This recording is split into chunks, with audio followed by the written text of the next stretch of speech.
ታላቁ ካይላሽ። ይህ የምታዩት ተራራ በቻይና ራስ ገዝ ግዛት ቲቤት ውስጥ የሚገኝ ከባህር ወለል 6.6 ኪሎ ሜትር ከፍ ብሎ ያለ ታላቅ ተራራ ነው። ታላቅ ያስባለው ግን ከፍታው ወይም በውስጡ በያዘው ብዝሃ ሕይወት አይደለም። እንደውም የተራራው ከፍታ መደበኛ ነው። በውስጡም ምንም አይነት እስትንፋስ ያለው አካል እንስሳም ሆነ ሰው አይኖርም። ዛፍም ሆነ ቅጠላቅጠል አይበቅልበትም። ታዲያ እንዲህ ከሆነ ለምን ታላቅ ታናሽ ተአምር መንክር እያላችሁ ግራ ታጋቡናላችሁ ብትሉ እውነት አላችሁ። ከዚህ ተራራ አናት ለመውጣት ብዙ ዘመናት ብዙ ሰዎች ሞክረውታል። ነገር ግን አንድ ሰው ስለ ተራራው አናት አንድ ነገር ማለት አልቻለም። ምክንያቱም ያላዩትን ምን ብለው ያወሩታል? የቡዲዝም እምነት ተከታዮች ተራራውን ቅዱስ ተራራ አድርገው ስለሚያስቡት ተራራው ጫፍ ላይ የወጣን ሰው ከስሙ በፊት ቅዱስ ሚለውን ማዕረግ ያስቀምጡለታል። በተራራው ታሪክ ወደዚህ ተራራ ወጣ ተብሎ የሚነገርለት ግን አንድ ሰው አለ። በሀገሬው አጠራር ቅዱስ ሚላሬፓ የተባለ መነኩሴ እዚህ ተራራ ላይ ወጥቶ ነበር።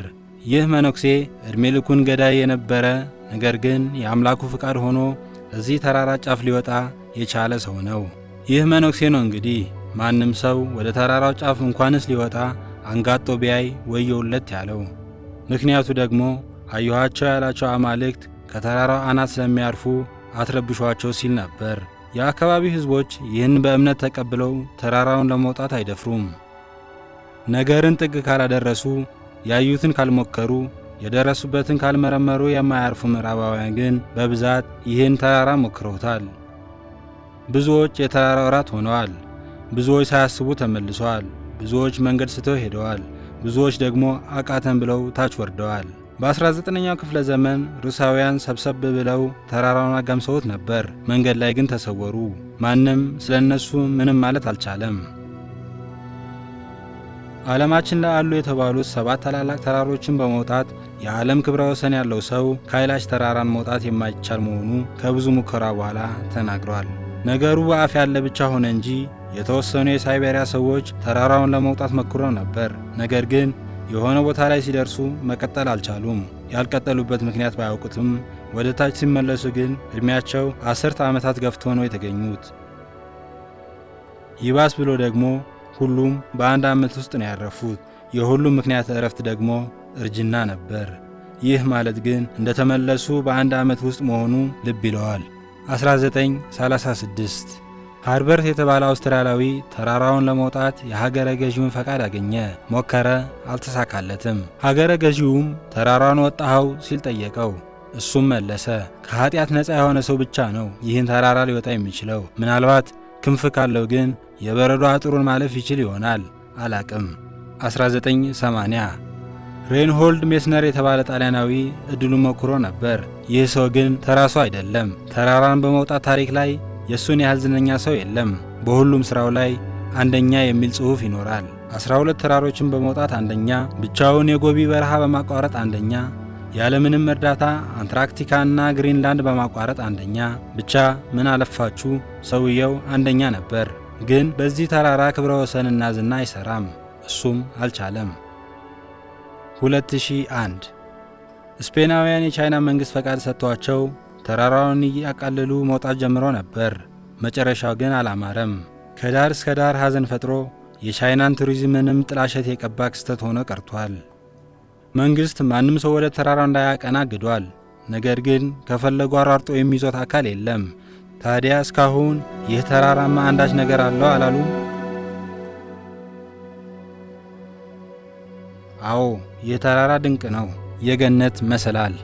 ካይላሽ ተራራ በተጨማሪ የገነት መግቢያ መንገድ፣ የገነት መሰላል ተብሎ ይጠራል። ምክንያቱ ደግሞ ከጉያ ውስጥ 4 ወንዞች ይፈልቃሉ። 4ቱም ወደ 4 አቅጣጫ ይጓዛሉ። ተራራው በ4ቱም አቅጣጫ ሲታይ ያለው ከለርም የተለያየ ነው። በሰሜኑ በኩል ወርቃማ፣ በደቡቡ በኩል ደግሞ የከበረ ሰማያዊ ዕንቁ፣ በምስራቅ በኩል ነጭ ግራጫ፣ በምዕራብ ደግሞ የሸክላ አፈር ከለር አለው። ተራራው በሰሜኑ አቅጣጫው ዝቅተኛ በረዶ ያገኛል፣ ከደቡብ ባነሰ ማለት ነው። ነገር ግን በሳይንሱ ዓለም ካየነው የደቡብ ንፍቀ ክበብ የበለጠ የፀሐይ ብርሃን ያገኛል። ይህ ማለት ደግሞ የሰሜኑ የተራራው ክፍል እጅግ ብዙ የበረዶ መጠን ማግኘት አለበት። ምክንያቱም በዚህ በኩል ብዙ የፀሐይ ብርሃን ስለሌለ። የካይላሽ ተራራ ግን ሕገ ተፈጥሮን በማፍረስ በሰሜኑ በኩል ትንሽ የበረዶ መጠን፣ በደቡብና ፀሐይ በብዛት በሚያገኘው ክፍሉ ደግሞ በተቃራኒው ብዙ የበረዶ መጠን አለው። ይህ አልበቃንም ካላችሁ ደግሞ የካይላሽ ተራራ ሕገ ተፈጥሮን መጣስ ብርቁ አይደለም። ለምሳሌ በኖርማል ቀናት አቅጣጫ ጠቋሚውን ወይም ኮምፓስ እንደፈለጉት ይጠቀሙበታል። በዚህ ተራራ ግን ሌላ መግነጢሳዊ ኃይል አለ። በተለመደው ኮምፓስ ላይ አቅጣጫ ጠቋሚው ወደ ሰሜን እየጠቆመ ጭራው ደግሞ ወደ ደቡብ ያሳያል። በዚህ ተራራ ግን አቅጣጫ ጠቋሚው አቅጣጫ መጠቆም አይችልም። ወዲህ ወዲያ ይቅበዘበዛል። አርፎ ማመላከት አይችልም ማለት ነው። በዛፎች የተከበበ ተራራ የሚለው ቃል ምናልባት ብዙ ተራሮችን የሚገልጽ የጋራ መጠሪያ እዚህ ቦታ ላይ የለም። ለምን? ምንም መልስ የለም። ይባስ ብሎ ደግሞ በዚህ ተራራ የደቡብ ክፍል በሳተላይት ምስል ሲታይ የህንዱን ጣዖት የሺቫን የፊት ቅርጽ ይዞ ይገኛል። አንዳች ተአምር አለ ማለት ይህ ነው። በተራራው አናት ላይ የሚታየው የሳተላይት ምስልም የኦኤም ቅርጽ አለው። ይህ ምልክት ደግሞ በሂንዱይዝም አማኞች ዘንድ እጅግ በጣም ምስጢራዊና የተአምር ምልክት ነው። የካይላሽ ስነ ምድር ማስገረሙን እዚህ ላይ አያበቃም። ጠፍጣፋውን የዓለም ካርታ አንጥፈው ሲመለከቱት በምድር እምብርት ላይ ጉብ ብሎ ያገኙታል። ተራራው ጉብ ብሎ የቀረ ነገር አይደለም። ብዙዎች የሂንዱይዝም እምነት ተከታዮች አክሰስ ሙንዲ ይሉታል። ይህን ተራራ መሃል አድርገን በሦስት አቅጣጫ ስናመራ በየ6666 ኪሎ ሜትር ላይ አንድ ታዋቂ መዳረሻ ይኖሮታል። በምዕራብ በኩል ስቶንሄጅ የተባለው በእንግሊዝ የሚገኘው በታላላቅ ድንጋዮች የተሠራና ስለ ቀን አቆጣጠርም ሆነ የፀሐይና የወር ቀመር ልዩ ስሌት ያለው አስደማሚ ቦታ ይደርሳሉ። በሰሜኑና በደቡብ እንዲሁ የሰሜን ፖልና የደቡብ ፖል ላይ ይደርሳሉ። ይህ ብቻ አይደለም። ተራራው ከ6 ቁጥር ጋር ልዩ ቁርኝት ያለው እስኪመስል የተራራው ከፍታ 13332 ሜትር ነው። ይህ ለሁለት ሲከፍሉት 6666 ሜትር ይሆናል። ይህ አልበቃ ካለው ደግሞ በተራራው ዙሪያ ሁለት ሐይቆች አሉ። ማንሳርቮር እና ራክሻስታል ይባላሉ። እኚህ ደግሞ የሳይንሱን ሕግ የሚሽሩ ናቸው። ምናልባት ከአባታቸው ካይላሽ የተረከቡት ልማድ ይሆናል። በብዙ ሰዎች ግምት በተለይ ደግሞ ስነ ምድራዊ አቀማመጡን በማየት ሁለቱም አንድ ሐይቅ እንደነበሩ፣ ነገር ግን በጊዜ ሂደት በተፈጠረው ታላቅ የእሳተ ገሞራ ፍንዳታ ለሁለት እንደተከፈሉ መገመት ይቻላል። በስተቀኝ በኩል የሚገኘው ማንሳርቮር ሐይቅ ውሃው እጅግ ንጹሕና የሚያምር ነው። ንጹሕ ስንል ግን ለመጠጥ እንደሚውለው አይነት የተሸገ ውሃ እንዳይመስሎ። የዓለማችን እጅግ በጣም ንጹሕ ውሃ ነው። ነገር ግን ያሻው ወራትና ወቅት ቢለዋወጥ ይህ ሐይቅ ወደ በረዶነት አይቀየርም። ምንም እንኳ የቦታው አቀማመጥ ከፍታና ቦታ በበረዶ የተከበበ ቢሆንም ይህ ሐይቅ ግን አሻፈረኝ ብሎ የሚኖር ባሻህ ነው። ሐይቁ ምንም አይነት ከባድ የአየር ሁኔታ ውስጥ ቢገባ እንኳ መጠኑም ሆነ ቅርጹ ተቀይሮ አያውቅም። በአንጻሩ በግራ በኩል ያለው ራክሳሽታል ደግሞ እጅግ የተለየ ነው። ጭራሽ የሰይጣን ሐይቅ የሚል ስም አለው። ቅርጹም የሩብ ጨረቃ አይነት ሲሆን በጣም ጨዋማ ውሃ ነው። በይዘቱም ሆነ በቅርጹ የሚጸናም አይደለም። አንዳንዴ ከና አካቴው ጠፍቶ ደረቅ መሬት ይሆናል። አንዳንድ ጊዜ ደግሞ ሞልቶ ይታያል። ለዚህም ነው መንፈሳዊ ሐይቅ የሚሉት። በዚህም አለበዚያ ይህ ተራራ ለሰዎች ለእንስሳትና ለአትክልት ብቻ አይደለም ራሱን የማይፈቅደው። የዓለማችን ቴክኖሎጂዎችም ቢሆኑ ያዩት የቀረጹት ነገር የለም። ሁላችንንም የሚያስማማ ግን አንድ ነገር አለ። ተራራው መለኮታዊ ግብረ ገብነት ሊኖረው እንደሚችል። ብዙዎች ይህ ተራራ ነው ብለው አያምኑም። በወደቁት መላእክት ወይም በሆነ ሌላ ፍጥረት የተሠራ መንኮራኩር አሊያም መርከብ ነው ብለው ያስባሉ። ምክንያቱ ደግሞ እንዲህ ነው። በዓለማችን ካሉ ብዙ እምነት ውስጥ ሂንዱይዝምን የሚያክል በተጨባጭ የሚታዩ ማስረጃዎች የሚገኝለት የለም ይላሉ። በሂንዱይዝም እምነት አማልክት የሰው ልጅ ከመፈጠሩ በፊት ቀድመው ምድር ላይ ይኖሩ እንደነበር ይገልጻሉ። መኖራቸው ብቻ ግን አይደለም፣ ጭራሽ እጅግ የመጠቀ ሳይንስና ቴክኖሎጂ ያላቸው እንደሆኑ ያምናሉ። ለምሳሌ ማኅበረታ የተባለው ጥንታዊ ጽሑፋቸው የዚህ ቴክኖሎጂ ምጥቀት ማሳያ ያደርጉታል። በራሪ አካላት፣ ሰው ገዳይ የድምፅ መሣሪያዎችና ሌሎችም ይታመናሉ። ሳይንቲስቶች እኚህስ በሰው ልጅ አቅም ሊሠሩ አይችሉም ያሏቸው ብዙ ቅርሶች ዓለማችን ላይ ይገኛሉ። ለምሳሌ እዛው ሂንዱይዝም ውስጥ ሆነን ካይላሽ ተራራ ላይ ስሙ የሚለጠፈው ጣዖት ሺቫ የተሠራለት አንድ ቤተ መቅደስ አለ። ኢሎራ ይባላል። ይህ እንደ ላሊበላ ከአንድ አለት ተፈልፍሎ የተሠራ ቤተ መቅደስ ነው። የተሠራውም ካይላሽ ተራራ ላይ ይኖራል ብለው ለሚያስቡት ለሺቫ ነበር። እንደ አርኪኦሎጂስቶች ገለጻ ይህ ቤተ መቅደስ ለመሠራት 18 ዓመት ፈጅቷል። ይህ ማለት ደግሞ ይህ አለት ለመፈልፈል ቢያንስ ከ400,000 ቶን በላይ አለት ወቅረዋል ማለት ነው። ይህ ማለት ደግሞ በየቀኑ ከ60 ቶን በላይ መሆኑ ነው። ይህ ደግሞ እጅግ በረቀቀ ቴክኖሎጂ እንኳ በሰው ዘንድ የሚታሰብ አይደለም። በዋሻው ውስጥ ያሉት ቅርጾቹም ሆኑ ፓተርኖች ልቅም ያሉና ስህተት የሌለባቸው ናቸው። በዚህ ዋሻ ውስጥ ደግሞ መዳረሻ የሌላቸው ብዙ የውስጥ ለውስጥ የዋሻ መንገዶች አሉ። ይህም ብዙዎች ይህ ቤተ መቅደስ የተሠራው በመለኮታዊ ምታት እንጂ በሰው ልጅ አእምሮ አይደለም አስብሏል። ታዲያ የካይላሽ ተራራ በእነዚህ አካላት ተሰርቶ ይሆን?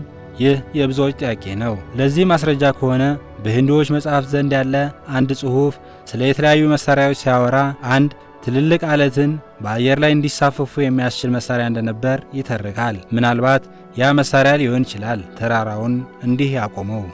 ዶክተር እርነስት እኚህ ዶክተር የምርምር አጋሮቻቸውን ይዘው ወደ ተራራው አቅንተው ነበር። ነገር ግን ሲመለሱ የተናገሩት እንዲህ ሲሉ ነበር። ጭር ባለ ጨለማ ውስጥ ነው ያለነው። ምንም ድምፅ የለም። ነገር ግን ከተራራ ውስጥ የሆነ ድምፅ ይወጣ ነበር። የሆነ ከተራራ ላይ እንደሚወድቅ አለቶች አይነት ነው። እኔ ጆሮ ላይ ብቻ የተቀመጠ መስሎኝ ነበር። ነገር ግን ሁለቱም ጓደኞቼም እያዳመጡት ነበር። እርነስት ኑዛዜን ሲቋጭ ደግሞ ይህን ጉዳይ በሳይንስ መረዳትም ሆነ ማስረዳት አልችልም።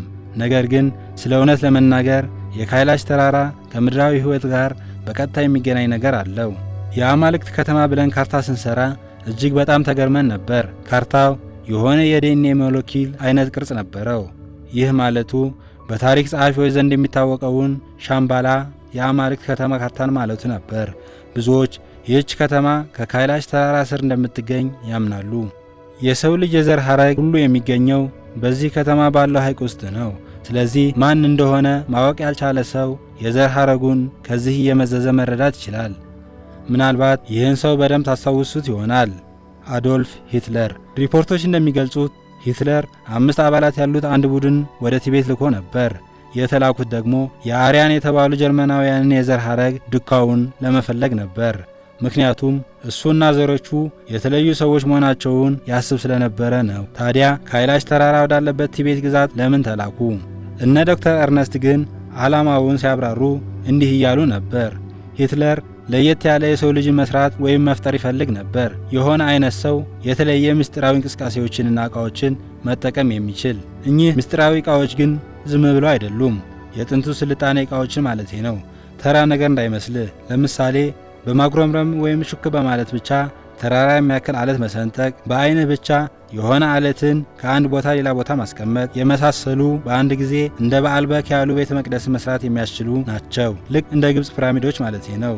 ስለዚህ ሂትለር እኛ አይነት ሰዎችን ነበር ይፈልግ የነበረው ይላል። ይህን ሁሉ ካዩ መደምደሚያው ተራራው ሰው ወይም ፍጡር ሰራሽ ሊሆን እንደሚችል ይሆናል።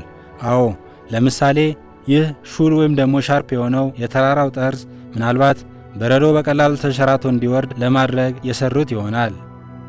በሰሜኑ በኩል አነስተኛ የበረዶ ክምችት ኖሮ በደቡብ ባልተለመደ በኩል መብዛቱን ደግሞ ምናልባት የተራራው ደቡባዊ ክፍል ወደ ህንድ ውቅያኖስ የዞረ ስለሆነ ከውቅያኖስ የተነሳ በሚፈጠረው እርጥበትና ከፍተኛ የደመና ክምችት ሊሆን እንደሚችል በአፈ ሙሉነት የሚናገሩ አሉ። ምንም አይነት በረራ ተደርጎበት አያውቅም ለተባለው ደግሞ የቲቤት ተራሮች የምድር ጣራ ተብለው ይታወቃሉ። ምክንያቱም የምድር ከፍተኛ አልቲቲዩድ ላይ ስለሚገኙ ነው። ይህ ማለት ከ4000 ሜትር ከፍታ በላይ ናቸው ማለት ነው። ይህ ቴክኒካዊ በሆነ መንገድ ሲታይ አንድ አውሮፕላን በረራ ላይ ሳለ የግፊት ችግር ቢያጋጥመው የኦክሲጅን ማስክ ይለቃል።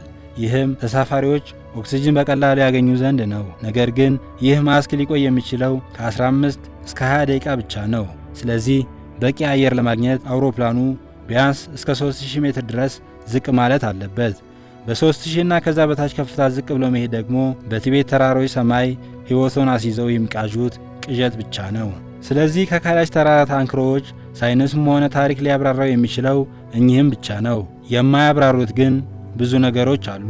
የመጀመሪያው ነገር የኦኤም ምልክት ወይም አርማ ጉዳይ ነው። ሳይንቲስቶች በረዶ ከበረዶ ጋር ስለሚሳሳብ ያንን ቅርጽ ሊፈጥር ይችላል ይላሉ። ይህ ግን የሳይንስ ቀልድ ነው። የፈለገው ቢሆን በረዶ እንዲህ የተዋጣለት አርቲስት ሊሆን አይችልም። ሁለተኛው ደግሞ ተራሮች ከተለያዩ የአለት አይነቶችና አፈር የተፈጠሩ ናቸው። ካይላሽ ግን ሙሉ ለሙሉ የተሰራው ከጥቁር አለት ነው። ይህ አለት ደግሞ የትም የለም። በቲቤት ተራሮች ውስጥ ቢሆን ከካይላሽ ተራራ ውጪ አያገኙትም። ለምን?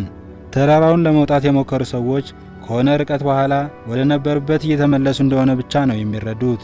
ሄደው አሁንም ያሉት ከመነሻቸው ነው። ታዲያ ተራራው ሽል እያላቸው ይሆን? በእርግጥ ተራራ በንፋስና መሬት ስበት ጉዳዮች ከቦታ ቦታ ይንቀሳቀሳል። ይህ ግን አንድ ሰከንድ እንቅስቃሴ በብዙ የዘመናት ሂደት ነው። ስለዚህ በአንድ ጉዞ ላይ ልናየው አንችልም። ብናየው እንኳ ዥዋዥዌ ሲል ብቻ ነው። ታዲያ ካይላሽ እንዴት ይንቀሳቀሳል? ወይ ደግሞ ሰዎቹ እንዴት እንደዛ ሊመስላቸው ቻለ? ሳይንስ ሊለን የሚችለው ይህ በግራ በኩል ያለው ሐይቅ የትም ሊፈስ አይችልም፣ ጉድጓድ ውስጥ ስላለ፣ ነገር ግን ተራራ መሃል ስለሚገኝ በትነት መልክ ጠፍቶ ሊያልቅ ይችላል። ታዲያ በቀኝ በኩል ያለውስ የሚፈስበት ብዙ ቦታ እያለ ያለውም አሸዋማ በሆነ መሬት ላይ ሆኖ ሳለ ለምን ተነው ወይም ዘቅጦ አላለቀም ቢሉ ዝምታ ነው መልሴ ማለታቸው አይቀርም። ሌላው ደግሞ ይህ የተለመደው የአልበርት አይንስታይን የታይም ትራቭል ወይም የጊዜ ለውጥ ቲዎሪ ነው። በዚህ መሰረት አንድ አካል ከቦታ ቦታ ሲንቀሳቀስ የተለያየ የመሬት ስበት ሁኔታን ስለሚጋፈጥ የመሬት ስበቱ ሲያይል ጊዜው እየፈጠነ፣ የመሬት ስበቱ ቀላል ሲሆን ደግሞ ጊዜው እየዘገየ የተለያየ አይነት የጊዜ አቆጣጠርን ይፈጥራል የሚል ነው። በዚህ መሰረት ግን ቢያንስ አጫጭር ፍጥረታት ለምድር ስለሚቀርቡ ቶሎ ያረጃሉ፣ ረዣዥም ሰዎች ደግሞ ከመሬት ስበት የተሻለ ርቀት ስላላቸው ቶሎ አያረጁም ማለት ነው። ይህ ሌላ ፌዝ ነው። ምክንያቱም ሰማይ ጠቀስ ሕንፃ ሳያረጅ ቪላ ወይም ደግሞ ትንሽ ቤት ቶሎ ያረጃል ማለት ስለሆነ ነው። ካይላሽ ተራራ ላይ ቆይተው የተመለሱ ሰዎች ግን ጊዜ ተለዋወጠብን ቢሉም ከተራራው እንደተመለሱ የሞቱት በእርጅና ምክንያት በዛው ዓመት ውስጥ ብቻ መሆኑ እንዲሁም ደግሞ ያረጁት በተለመደው ወይም በነበሩበት አካባቢ ብቻ ነው። የእነሱ ተለይቶ ማርጀትና በእርጅና ምክንያት ማረፍ ግን አንዳች እንዳለ ማሳያ ነው። ምናልባት ነገሩ ሁሉ ውሸት ወይም የሰው ልጅ አእምሮ ሊረዳው ከሚችለው በላይ ወይም ደግሞ ሌላ ጉዳይ ሊሆን ይችላል። እኚህ ሁሉ ግን በካይላሽ ተራራ ላይ አሉ፣ ወደድንም ጠላንም። ስለነበረን ቆይታ መስግነን እንደዚህ አይነት ቪዲዮዎችን ለመመልከት ቬል ግሎብን ሰብስክራይብ በማድረግ ቤተሰብ ይሁኑን። ቸሩን ያሰማን።